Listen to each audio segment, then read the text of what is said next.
Pu Tao is a Fudan University student from Mianzhu, one of the hardest hit areas in the quake.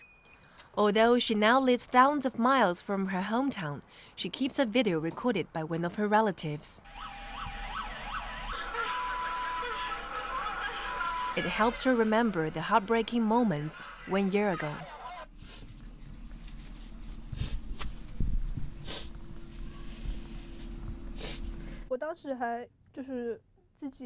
Our school building suddenly shook heavily, and we could hardly make our way downstairs. My best friend was killed in the quake. It's so hard for me to accept it.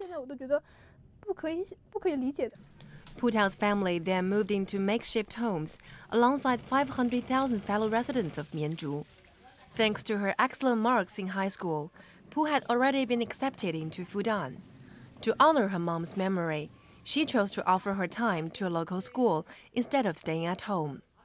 There, she joined a volunteer program to provide psychological consultation to local kids. She went to a primary school to provide drawing lessons and play games to soothe the kids' anxiety after the quake. She also took bottled water and medicine to them. 2 months later, Pu Tao left for Shanghai to begin her college study. She started working on her dream of becoming a doctor by choosing pharmacology as her major.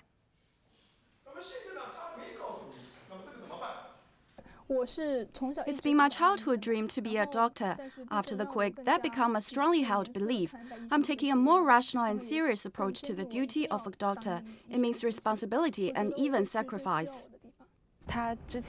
One particular thing I noticed is that she appears to be more committed to a future job as a doctor, and she cares about people's lives.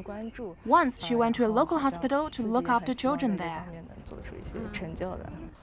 As busy as she is on campus, Pu Tao still spends little time every day looking for news about her hometown.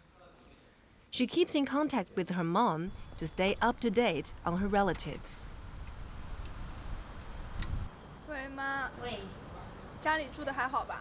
And she cares a great deal about how the reconstruction will affect the residents of her hometown. In Pu Tao's hometown, more than 70% of residents are still living in makeshift houses like this one. They expect to live here for at least another year. So Pu Tao is even eager to get informed about family reconstruction plans. I was told some reconstruction projects in my hometown were founded by the Shanghai Greenland Construction Group. Once I walked along the street, I happened to see the company logo. I felt great appreciation for it. I told myself to study harder to pay back their assistance. Pu Tao is taking an even more ambitious step. She is now applying to enter an 8-year course in clinical medicine at Fudan. To her, that means moving one step closer to becoming a real doctor. She says she will return to Sichuan one day to achieve her dream since childhood. Ye Ying, ICS News.